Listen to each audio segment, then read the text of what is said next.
Back off, nobody. This table is for real people, not street trash. Ryan snatched Michael Whitaker's reservation paper and ripped it in half. The pieces fluttered to the floor. Brooke ground her stiletto heel into the fragments, twisting until the ink smeared across the marble. "Oops, did I break your little fantasy?" She sneered into her phone camera.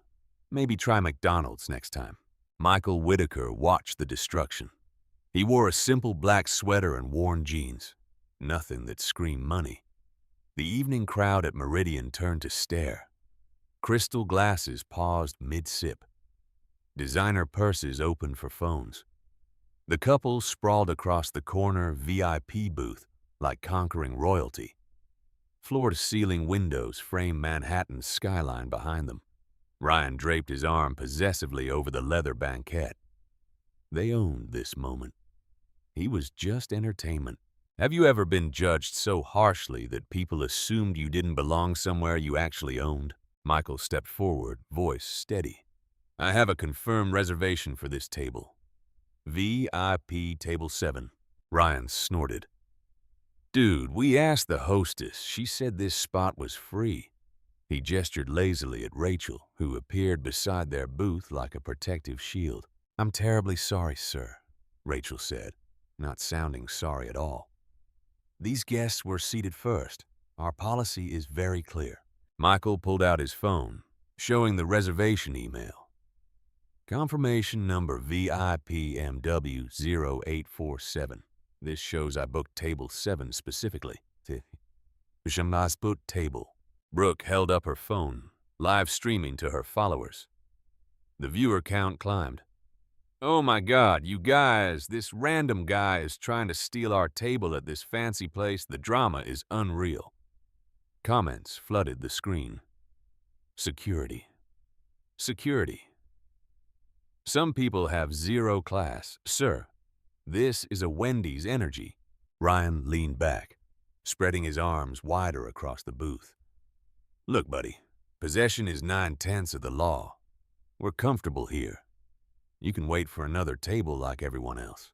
"There is no other VIP table," Michael said quietly. "This is the one I reserved." Rachel stepped closer, blocking Michael's view of the booth. "Sir, I understand your frustration, but these guests have already ordered appetizers. Perhaps I could seat you at table 12. It has a lovely view of the kitchen." The insult landed perfectly. Table 12 was where they seated complaints and walk-ins. Brooke's followers caught every word. "Did she just offer him the reject table?" Brooke whispered loudly into her phone. "I'm literally dying. This is better than reality TV." Michael reached into his jacket pocket. His fingers brushed against cool metal. A black American Express Centurion card. The weight of it substantial and familiar. Most people would never see one in person. He left it hidden. Instead, he pulled out a leather portfolio, soft cognac-colored calfskin, unmarked except for small gold initials, MW. Inside, documents waited. Contracts, acquisition papers, board resolutions. Ryan noticed the portfolio and laughed. "What's that supposed to be? Your lawsuit papers? Good luck with a place like this, pal." Brooke zoomed her camera in. "He's pulling out some random folder like it's going to change anything." "Sir, this isn't Judge Judy." Her viewer count climbed higher. The comments turned cruel. Imagine being this delusional. "Someone call security before this gets weird." Main character syndrome much? Rachel gestured toward the restaurant's entrance. "Sir, I think it would be best if you—" "I'd like to speak with the general manager," Michael interrupted. "I'll get him," Rachel said, relief evident. "Let Jason handle this mess." Ryan high-fived Brooke. Finally, someone with authority to throw this guy out. Michael's phone buzzed. He silenced it. Brooke's stream exploded with engagement. Viewers shared the link across platforms. The VIP table drama started trending in New York. Someone screen-recorded the stream and posted it to TikTok with the caption, "Entitled man tries to steal couple's restaurant table." The video spread rapidly. Rachel returned with Jason Miller, the general manager. Mid-40s, sharp suit, the kind of practiced smile that could cut glass. He surveyed the scene, the couple filming from their booth, Michael standing with his portfolio, and dozens of diners watching like it was dinner theater. "Good evening," Jason said, his tone already dismissive. "I understand there's some confusion about seating arrangements." Michael handed him the reservation confirmation. Jason glanced at it. "Sir, our system shows this table was released due to our no-show policy. You were late. We operate on a very tight schedule during peak hours." Michael repeated the words back. Jason continued smoothly. "However, we make exceptions for special circumstances. These guests had a family emergency earlier and needed to be accommodated." Ryan nodded solemnly, playing along. "Yeah, my grandmother is in the hospital. Very serious." Brooke bit her lip to keep from laughing, still filming. Michael looked at Jason. Really looked at him. The manager's confident posture, his expensive watch, a Rolex Submariner, his custom-tailored suit, the way he positioned himself protectively in front of the couple's table. "Mr. Miller," Michael said slowly, "are you certain you want to proceed with this approach?" Something in Michael's tone made Jason pause. A subtle shift.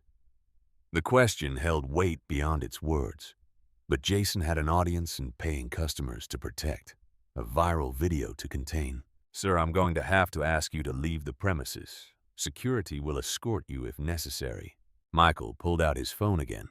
The lock screen showed missed calls and text messages from numbers with area codes spanning multiple time zones. The notifications kept buzzing. "Expecting someone important?" Ryan mocked. "Your parole officer." Brooke's followers ate it up. Comments flooded faster than she could read them. "Drag him."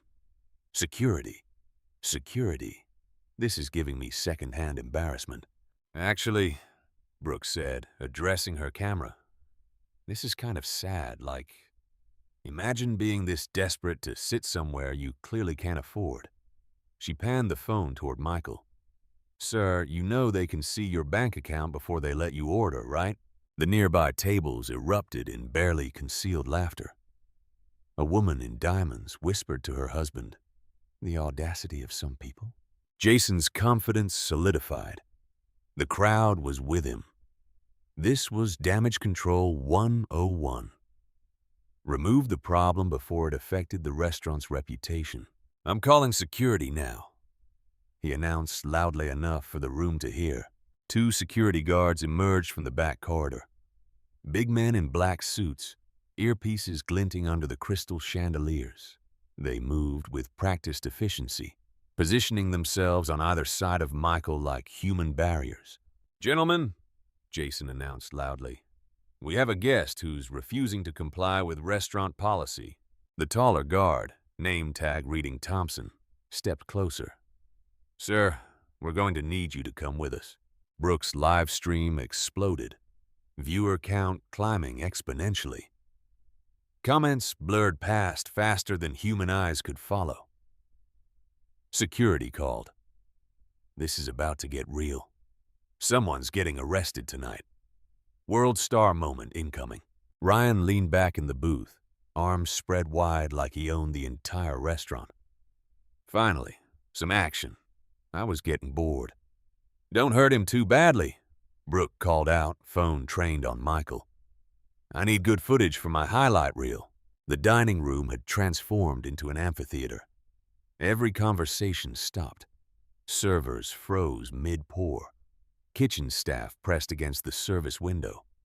Even the bartender abandoned his cocktail shaking to watch the show. A woman at a nearby table pulled out her phone, adding to the recording devices. The maitre d' emerged from the wine cellar, drawn by the commotion. Two busboys abandoned their dish racks. A line cook peeked around the kitchen door. The entire restaurant staff had become unwilling extras in Brooke's viral production. Michael looked at Thompson. "Officer, may I ask what policy I'm allegedly violating?" "Trespassing," Jason interjected smoothly. Harassment of our guests. Disruption of service. Trespassing, Michael repeated slowly, in a restaurant where I have a confirmed reservation. The second guard, younger and more aggressive, name tag reading Wilson, shifted his weight forward. Sir, you need to move now. Ryan couldn't resist adding fuel. Hey, security guys, you might want to check his pockets. He looks like the type who might have borrowed something from the coat check. The accusation hung in the air like poison gas. Several diners gasped audibly. Someone muttered, I knew it. Brooke's phone captured everything. Her follower notifications were going insane. The stream was being shared across TikTok, Instagram, and other platforms. Michael's jaw tightened slightly, the first crack in his composure. Are you accusing me of theft? He asked Ryan directly. I'm not accusing anything, Ryan said with mock innocence. Just saying. Fancy restaurants have expensive things lying around. Mistakes happen. Maybe you got confused about what belongs to who. The implication was crystal clear and viral. Rachel reappeared with a clipboard. Official-looking documents attached. Mr. Miller, I've documented the incident per corporate policy. Witness statements, the works. She'd spent time building a paper trail to justify their actions, covering the restaurant's liability, making Michael look like the aggressor in writing. Multiple witnesses confirmed the guest became belligerent when asked to respect our seating policy. The guest refused to leave when politely asked. Guests made threatening gestures toward other customers. Threatening gestures? Michael asked. You stepped toward their table in an aggressive manner, Rachel replied smoothly. Jason nodded approvingly. Excellent. We'll file this with the authorities if necessary. Wilson reached for Michael's arm. Sir, we're leaving now. Don't make this difficult. Michael stepped back calmly. Before you do that, I'd like to show you something. He opened his leather portfolio. The cognac-colored calfskin caught the light. Expensive, but understated. Inside, white papers with official letterhead were visible. Ryan laughed loudly. What is that? Your community college diploma? Your food stamps application? The crowd chuckled. Brooke zoomed in with her camera. Oh my God, he's got paperwork, she announced to her viewers. This keeps getting better. Sir, you know this isn't a library, right? Maybe it's his eviction notice, Ryan continued, playing to his audience, or his bankruptcy filing. That would explain the desperation for a free meal. The insults kept coming, each one designed to humiliate. Each one captured in high definition and broadcast live to thousands. Michael pulled out a single document. Heavy stock paper, embossed header, multiple signatures at the bottom. He placed it carefully on the nearest table, table 6, where an elderly couple had been enjoying their anniversary dinner before the show started. Thompson, Michael said quietly, could you please read the letterhead on that document? The security guard glanced down reluctantly. His eyes scanned the top of the page. His expression shifted subtly. Read it out loud, Michael suggested, so everyone can hear. Thompson's voice faltered slightly. MW Hospitality Group. Board Resolution. Meridian New York acquisition. Jason snatched the paper, scanning it rapidly. Color drained from his face like water from a broken dam. What's MW stand for, Jason? Michael asked conversationally. The restaurant fell silent, except for the soft jazz playing from hidden speakers. Even Brooke's live stream comments paused as viewers sensed something shifting. Jason's hands trembled slightly as he held the document. The acquisition papers. Purchase price $47 million. New owner Michael Whitaker, majority shareholder of MW Hospitality Group. Jason, Michael prompted again. MW means what exactly? Ryan grew impatient. What's the holdup? Throw this loser out already. Brooke aimed her camera at the document Jason was holding. What's that paper supposed to prove? That he's got a good printer. Anyone can fake documents these days, Ryan added dismissively. I could print something like that in 5 minutes. Michael reached into his portfolio again. This time, he pulled out a second document, then a third, then a fourth. Each one official, each one damning. Corporate tax documents showing MW Hospitality Group's annual revenue. Stock certificates proving Michael Whitaker owned the majority of company shares. A business license listing him as CEO and primary owner. Insurance documents naming him as the policyholder for hundreds of restaurant locations across North America. Michael Whitaker, he said quietly. MW. I believe that clears up any confusion about the letterhead. Thompson stepped back involuntarily. Wilson lost his aggressive posture entirely. Rachel's clipboard clattered to the floor, but Michael wasn't finished. This document shows I purchased Meridian, New York. He pulled out another paper. This one shows I also acquired the entire Meridian restaurant group. Total purchase price $847 million. The numbers hit the room like physical blows. Not thousands, not hundreds of thousands. Nearly $1 billion. Brooks' live stream erupted. Wait, what? Is this real? Plot twist of the century. Viewer count climbing. Michael looked directly at Ryan, who was still sprawled across the VIP booth. So, when you say possession is 9/10 of the law, you're absolutely right. I possess this table, I possess this restaurant, I possess this building, I possess the entire block. Ryan's smirk finally died. The silence stretched like a taut wire. Then Michael delivered the final blow. His voice remained calm, almost conversational. Which brings us to an interesting question. What do you suppose happens when someone tries to steal a table from the person who owns everything they can see? The silence stretched across Meridian like ice cracking under pressure.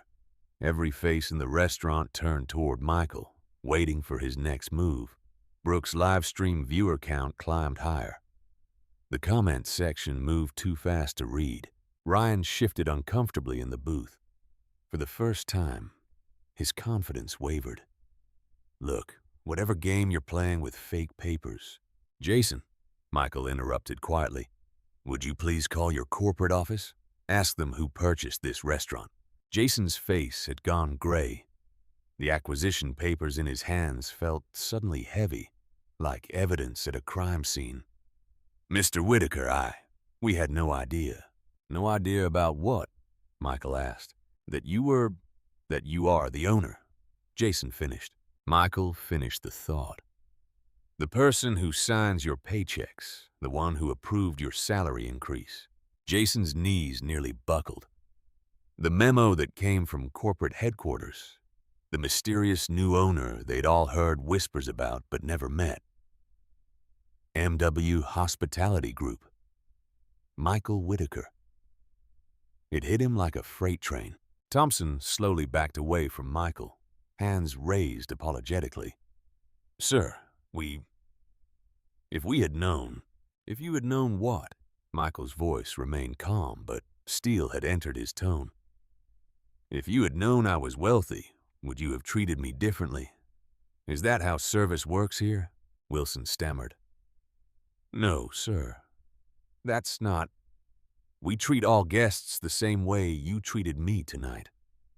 Michael gestured toward the booth where Ryan and Brooke sat frozen.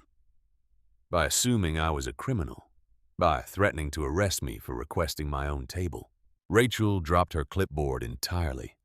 The sound of it hitting marble echoed through the silent restaurant like a gunshot.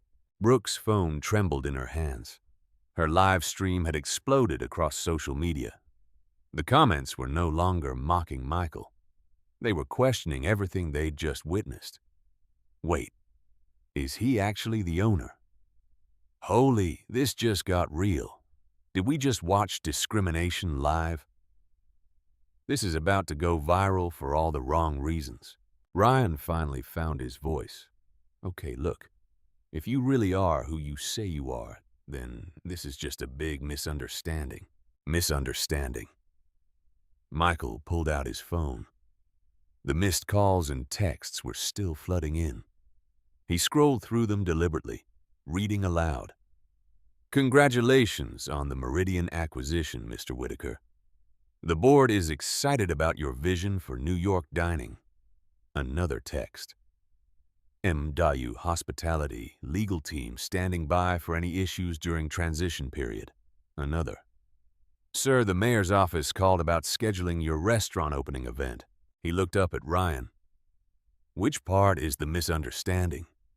The part where you called me street trash? Or the part where you ripped up my reservation for my own table? The color drained from Ryan's face like someone had pulled a plug. Michael continued reading. Financial Times wants to interview you about the $847 million Meridian Restaurant Group acquisition. The number hung in the air like a physical presence. Brooks' viewer count was approaching tens of thousands. Someone had screen recorded her entire stream and posted it to TikTok with the caption, "Couple accidentally discriminates against billionaire restaurant owner." The video spread rapidly. Michael walked slowly toward the VIP booth. Ryan and Brooke pressed themselves against the back of the banquette, as if trying to disappear into the leather. You asked me what I was going to do, Michael said quietly. Call my lawyer. Well, I don't need to. My legal team is MW Hospitality Group's legal team. 17 attorneys on retainer. He pulled out another document from his portfolio. This is my personal net worth statement required for the acquisition loan. Would you like me to read the number? Ryan whispered no. Michael read it anyway. $2.7 billion in verified assets. The restaurant was so quiet you could hear the ice melting in abandoned cocktails. Here's what's going to happen, Michael continued, his voice never rising above conversational level.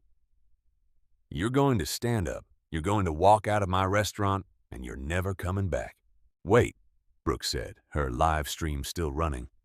This is all being recorded. We can work this out. Yes, it is being recorded, Michael agreed. By you on your own social media, broadcasting your discrimination to thousands of people and counting. He pulled out his own phone and opened it to a contact list. Names scrolled past. New York Times, CNN, NBC New York, Fox News. I have contacts at every major news outlet in New York. They'll be very interested in this story. Viral video of discrimination at a high-end restaurant. It has everything they love. Social media, wealthy defendants, clear evidence. Ryan's mouth opened and closed like a fish out of water. But here's what I'm going to do instead, Michael said. I'm going to let your own video speak for itself. No press calls, no interviews. Just your live stream showing exactly who you are when you think no one important is watching. Brooke's hand shook as she held her phone. The live stream that was supposed to be entertainment had become evidence. Evidence that would follow them forever. Mr. Whitaker, Jason began desperately. Please let me explain. Jason, you're suspended pending a full investigation. Rachel, you're terminated immediately. Security. Michael looked at Thompson and Wilson. You'll both complete bias training or find new employment. He turned back to Ryan and Brooke. As for you two, you're banned from all MW hospitality locations worldwide. Your names and photos will be distributed to every manager. Ryan's mouth moved soundlessly. Brooke's live stream viewers were posting screenshots, sharing the moment across every social platform. Their faces were already becoming memes. Michael reached into his jacket pocket and pulled out his black American Express Centurion card. The metal caught the light. Unmistakably real. Impossibly exclusive. This card requires $350,000 in annual spending just to qualify, he said, conversationally. I use it to pay my weekly restaurant bills. He placed it on the table next to the acquisition papers. Now, Michael said, looking directly at Ryan, would you please remove yourself from my table? I have a dinner reservation to keep. The power in the room had shifted completely. The man they'd dismissed as nobody controlled everything they could see. The table they'd stolen belonged to him.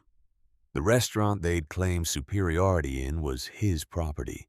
The security guards who'd been called to remove him now stood at attention, awaiting his orders. The manager who'd threatened to call the authorities was begging for mercy.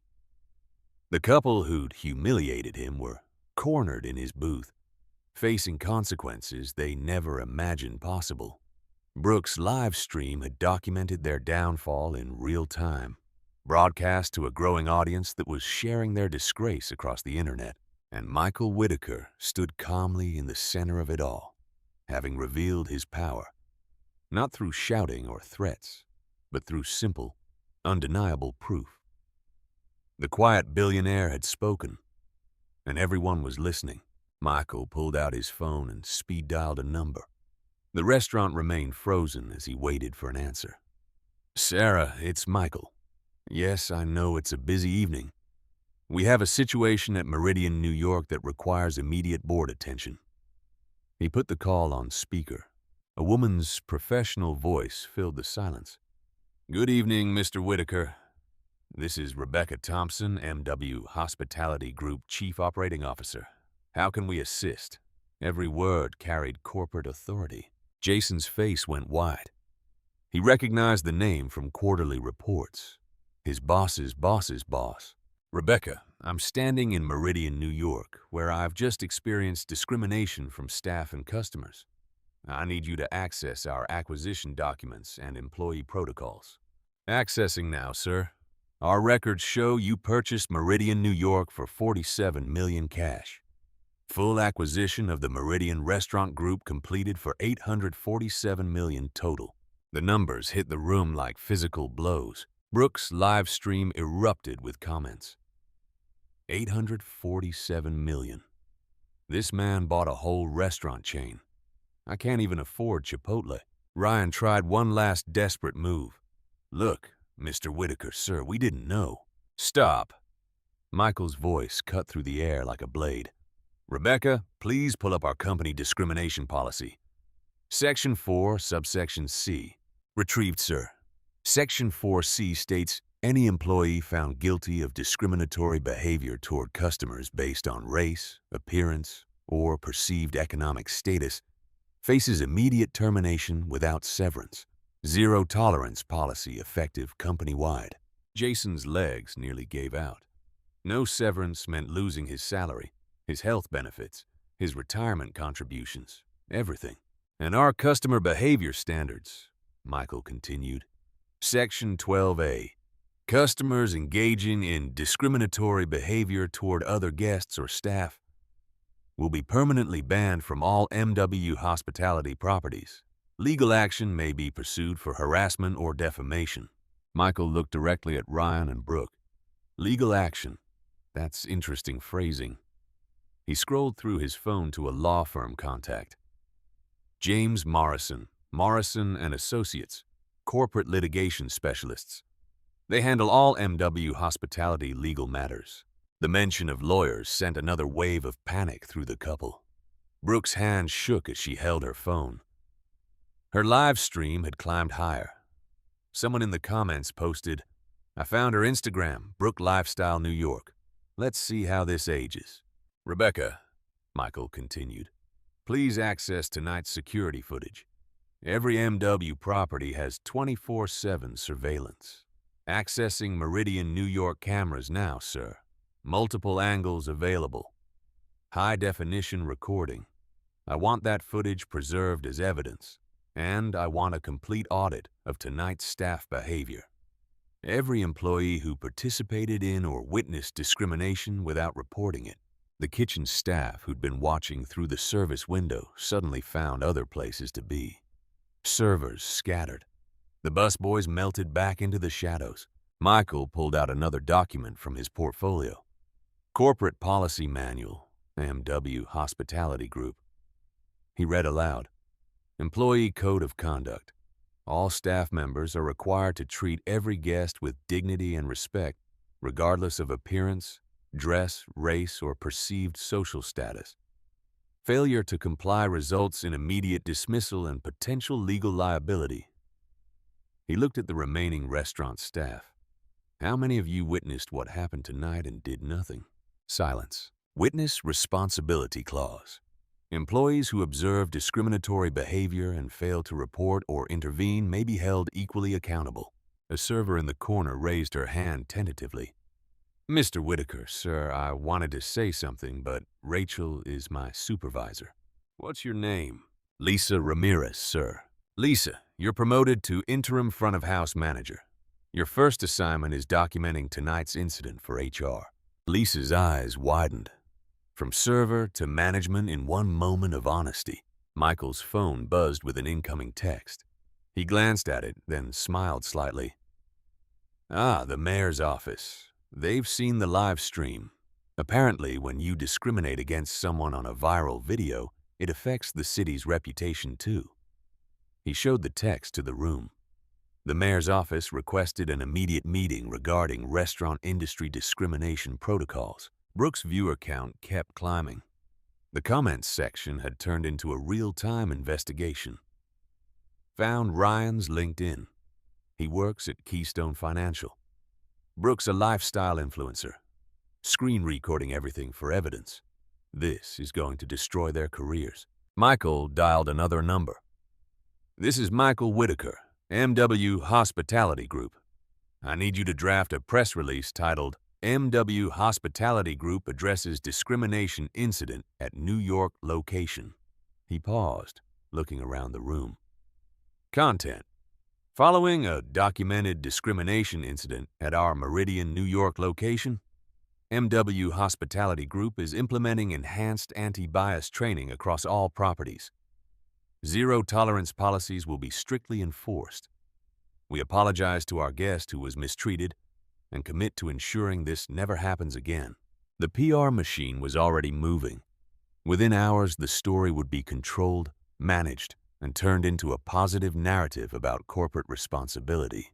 Rebecca, Michael spoke into his phone again. Connect me with our head of human resources. Another voice joined the call. This is Amanda Rivera, MW Hospitality HR Director. Mr. Whitaker, I've been monitoring the situation via security feed. We have protocols in place for exactly this scenario. Excellent. Amanda, I want full employee files on Jason Miller and Rachel. Background checks, performance reviews, any previous complaints. Accessing now, sir. Jason Miller, years with the company. 2 previous customer complaints regarding attitude towards certain demographics. Rachel, years.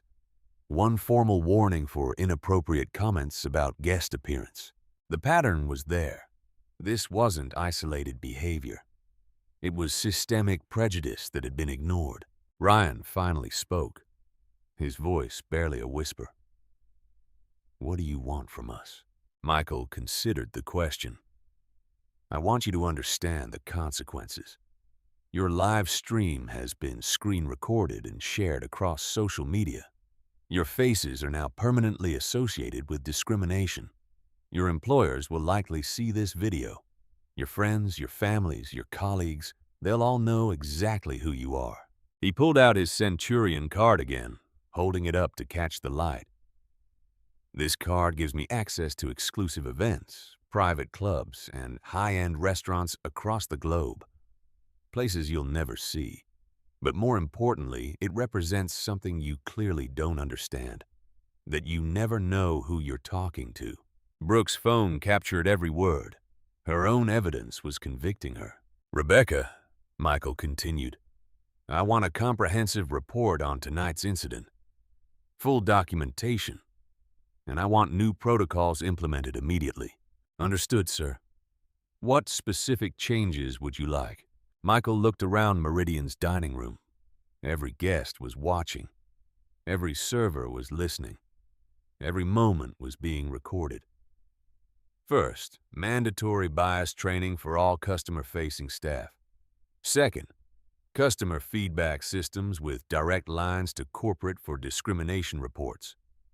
Third, mystery shopper programs to test our equity standards.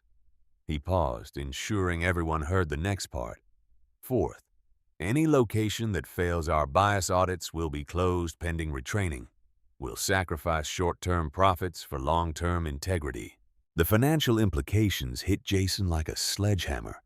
Closing locations meant lost revenue, unemployment for staff, and failed targets. His career in hospitality was over. Fifth, I want diversity consultants hired for each region. Sixth, customer service reviews are tied directly to bias metrics. Seventh, a hotline that bypasses local management and goes straight to corporate. Each directive added another layer of accountability. The entire system was being rebuilt in real time. Amanda. Michael addressed the HR director. Effective immediately, I want bias incident reports included in quarterly board presentations. Make discrimination prevention a key performance indicator. Understood, sir. We'll have new protocols distributed to all MW locations. Michael walked slowly toward the VIP booth where Ryan and Brooke still sat, paralyzed by the enormity of their situation. You have seconds to vacate my table. Security will escort you to the street. Your rideshare apps are probably already flagging you based on viral recognition. You might want to call a friend. Ryan scrambled out of the booth like it was on fire. Brooke fumbled to end her live stream, but it was too late. The damage was already screenshot, recorded, and shared beyond recall. Mr. Whitaker. Jason tried one final plea. My family depends on this job, my mortgage, my children's school. Your family will survive your poor judgment, Michael replied. The question is whether you'll learn from it. Report to corporate for your termination interview. HR will explain your options. As Ryan and Brooke hurried toward the exit, Michael called after them. Oh, and Brooke, you might want to delete your social media accounts. The internet has a very long memory. The couple disappeared into the New York night. Their humiliation broadcast live to thousands of viewers and saved forever in the digital cloud. Michael finally sat down at his table in his restaurant in his building. He opened the menu calmly as if nothing had happened. I'll have the Wagyu beef, medium rare, and a bottle of your Bordeaux, he told Lisa, who approached nervously. The quiet billionaire was ready for dinner. In the corporate office, Jason Miller sat in the sterile conference room, hands trembling as he faced the termination board. Amanda Rivera, HR director, read from his file with clinical precision. Years of employment, 2 previous discrimination complaints. The incident represents a pattern of behavior inconsistent with company values. Across town, Rachel cleaned out her things. The viral video had cost her everything. Job, apartment lease. Landlord saw the footage, even her relationship. Her partner's text was brutal. Can't be with someone who treats people like that. The internet had spoken. The Meridian discrimination was trending nationally, but the real changes were happening systematically. Michael stood in the Meridian New York dining room watching contractors install new equipment. Digital feedback stations at every table. QR codes linking directly to corporate discrimination reporting. Cameras with advanced audio recording capabilities. Mr. Whitaker. Lisa Ramirez approached nervously. The new bias training consultant is here. Dr. Maya Johnson entered. Harvard PhD in social psychology. Consultant for Fortune 500 companies. Her resume included transforming corporate cultures at major firms. Mr. Whitaker, I've reviewed the footage. What happened here represents institutional failure, not individual prejudice. Michael nodded. Explain. Your staff had no protocols for bias intervention, no training on recognizing discrimination, no safe reporting mechanisms. Jason and Rachel weren't outliers. They were products of a system that never taught them better. She pulled out a tablet showing data analytics. I've surveyed your properties. A significant percentage of managers admit to making appearance-based seating decisions. Many report witnessing discrimination but staying silent. The numbers painted a picture Michael couldn't ignore. The incident wasn't an anomaly. It was inevitable. What's your recommendation? Complete cultural overhaul. Not just training, transformation. Within hours, Dr. Johnson had teams deployed across MW hospitality properties. Every location would undergo the same intensive reformation. At a financial firm in downtown Manhattan, Ryan sat across from his CEO. Between them lay printed screenshots from Brooks' live stream. "Our clients saw this," the CEO said coldly. "Fortune 500 companies, pension funds. They're asking if we employ people who discriminate based on race." Ryan's mouth went dry. "I was having drinks. It was a misunderstanding." "A misunderstanding?" She slid another document across the table. "This is a formal complaint from the New York State Department of Human Rights. They're investigating whether your public behavior reflects our internal practices." The complaint had teeth. State investigators would audit hiring, promotion, and client service records, looking for patterns of discrimination. "We're terminating your employment effective immediately. Security will escort you out." Ryan's salary vanished with those words. Across town, Brooke stared at her phone. Her Instagram followers had plummeted. Brands were canceling sponsorship deals. Her lifestyle influencer career was over. But the real consequences were deeper. Her apartment building's management company had sent eviction papers, citing public disturbances that reflect poorly on property reputation, and violated her lease agreement. Her parents in Phoenix wouldn't take her calls. Her college sorority sisters had removed her from group chats. The viral video had destroyed not just her career, but her entire social network. At New York City Hall, the mayor faced a room full of restaurant industry leaders. The Meridian incident had sparked citywide conversations about discrimination in hospitality. "We're implementing new municipal requirements," the mayor announced. "All restaurants with liquor licenses must complete annual bias training. Random compliance inspections will be conducted. Violations result in license suspension." The policy would affect thousands of New York establishments. Michael's viral moment had created legislative change. The restaurant looked identical but felt completely transformed. Dr. Johnson had retrained every employee. New protocols were posted visibly. Dignity First policy. Every guest receives identical service regardless of appearance, dress, race, or perceived status. Discrimination reports go directly to ownership. Witnesses have a duty to intervene. Michael watched the evening service from table 7, his table. Lisa moved confidently as head manager, implementing the new systems. Servers approached every guest with identical energy. Kitchen staff had been trained on respectful customer interaction. The feedback stations buzzed with activity. Guests could rate their experience on bias-free service with anonymous direct lines to corporate. A young black couple entered, dressed casually in jeans and sneakers. The host smiled genuinely, checking them in without judgment. They were seated at a prime window table. Michael smiled. Progress. The viral live stream had been viewed millions of times across platforms. Screen recordings existed everywhere. Brooks' face was permanently associated with discrimination, but something unexpected had emerged from the digital wreckage. Comment sections filled with similar stories. Thousands of people sharing their own experiences with restaurant discrimination. The video had sparked national conversations about bias in service industries. Major networks featured the story. Viral video leads to hospitality industry reform. The Today Show interviewed Dr. Johnson about unconscious bias in customer service. Harvard Business School added the incident to their ethics curriculum. Michael's phone buzzed constantly with interview requests, speaking opportunities, consulting offers.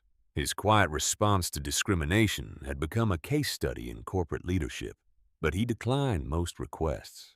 The real work was happening in his restaurants. At the MW Hospitality Group quarterly review, Rebecca Thompson presented transformation data to the board. Discrimination complaints were down dramatically across all properties. Customer satisfaction up. Employee retention increased. The numbers told the story.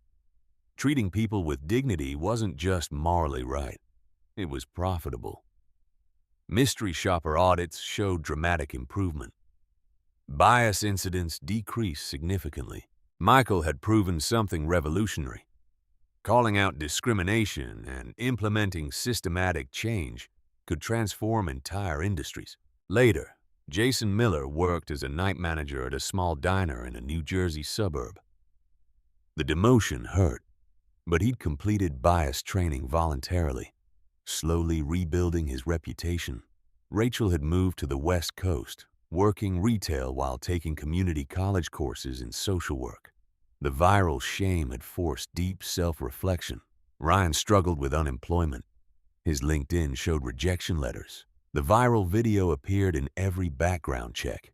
Brooke had started a nonprofit focused on digital literacy and social media responsibility, using her own viral destruction to teach others about online consequences. But the real legacy was institutional. MW Hospitality Group's Dignity First protocol had been adopted by other restaurant chains. State laws requiring bias training passed in multiple states. Dr. Johnson had built a consulting empire transforming corporate cultures nationwide. Michael Whitaker remained quiet about his role. No book deals, no speaking tours, just systematic change implemented through economic leverage and moral clarity. The man who'd been called street trash had revolutionized an industry one viral video at a time. In Meridian, New York, Table 7, Michael finished his weekly dinner reviewing reports on his tablet. Discrimination complaints across all MW properties, 0 this month. Customer satisfaction scores at all-time highs. Employee morale surveys showed unprecedented positivity. He paid his bill and left a generous tip for Lisa, who had transformed from nervous server to confident leader. Walking toward the exit, Michael paused at the memorial plaque Dr. Johnson had insisted on installing. Dignity first. In memory of every person who was judged by appearance rather than character, in commitment to ensuring it never happens again. The quiet billionaire stepped into the New York night, having proved that real power lies not in wealth or status, but in using privilege to create justice. The revolution had been live-streamed, and everyone was watching. A letter arrived. The envelope bore no return address, just careful handwriting that seemed familiar. Inside, a single page from Rachel. Mr. Whitaker, I graduated from social work school. I work with hospitality workers now, teaching bias awareness. I'll spend my life making sure what I did to you never happens to anyone else. Thank you for showing me that consequences can become catalysts for change. Michael set the letter aside, smiling quietly. Redemption was possible, even for those who'd fallen furthest. His phone buzzed with the quarterly report. MW Hospitality Group had just been named most inclusive restaurant chain by the National Restaurant Association. Systematic change had created industry leadership. But the real victory was simpler. A homeless veteran had entered Meridian, New York, hoping to use the restroom. Instead of being turned away, Lisa seated him at a table, offered him a free meal, and connected him with social services. The man cried, saying it was the first time anyone had treated him with dignity in months. That moment, captured by security cameras but never publicized, represented everything Michael had fought for. Dignity without conditions, respect without prerequisites. The ripple effects continued expanding.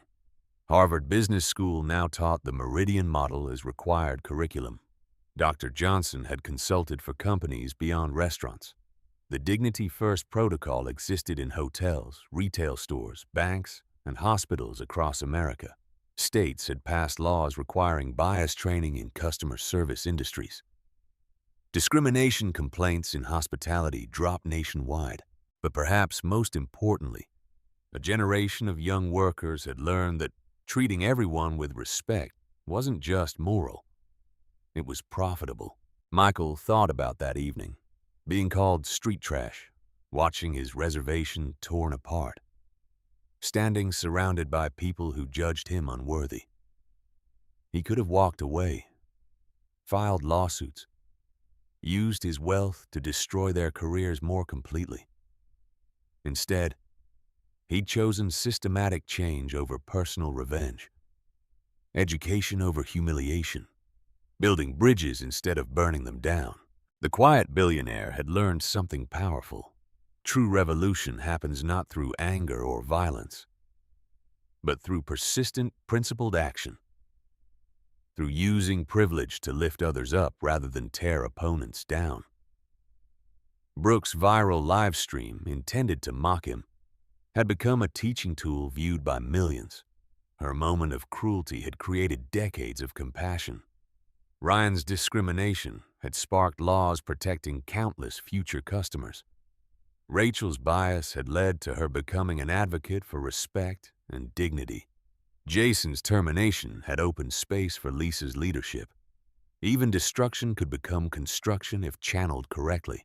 Michael Whitaker had proven that sometimes the most powerful response to hate is not hate in return, but the patient work of building a better world. Share your story. What moment made you realize the power of quiet dignity over loud anger? Comment below. How can we create more accountability for discrimination in public spaces? Tag someone who shows strength through grace under pressure. Subscribe to Blacktail Stories for more narratives of resilience, justice, and the transformative power of principled leadership. Remember, you never know who you're talking to, but more importantly, it shouldn't matter. Everyone deserves dignity. Every person, every time. In the heart of a bustling New York restaurant, Michael Whitaker stood quietly while strangers tore up his reservation, ground it under their heels, and labeled him as someone who didn't belong. Nothing more than street trash in worn jeans and a simple sweater. Yet what unfolded next wasn't the explosion of anger most of us would feel. Instead, it was a masterclass in quiet dignity that still brings tears to my eyes every time I think about it. Michael could have unleashed his billions to crush them on the spot, but he chose something far more powerful. He revealed his truth not to destroy lives, but to rebuild an entire system. He turned a moment of cruel judgment into sweeping change. Mandatory bias training, zero-tolerance policies, and a culture where every guest, no matter their clothes or skin color, is treated with the same respect. That night taught me the most profound lesson of my life. Real strength isn't in shouting back or seeking revenge when the world assumes the worst about you. It's in using whatever privilege or power you have to lift others up, to create justice that outlasts the hurt. It's knowing that the pain of being misjudged can become the very force that makes the world kinder for everyone who comes after you. Michael didn't just win his table back. He won hearts, sparked national conversations, and showed that grace under fire can transform strangers into advocates and broken systems into beacons of hope. His story reminds us that everyone carries invisible worth, and treating people with dignity isn't weakness. It's the most courageous revolution of all. What moment in your life taught you the power of quiet dignity over loud anger? Drop your story in the comments below. I read every single one. And tag someone who inspires you to respond with grace instead of rage. If this touched you, hit that subscribe button and join our family at Blacktail Stories for more real-life tales of resilience, justice, and the quiet power that changes everything. You never know who you're sitting across from, but one thing is certain: they deserve your respect every single time.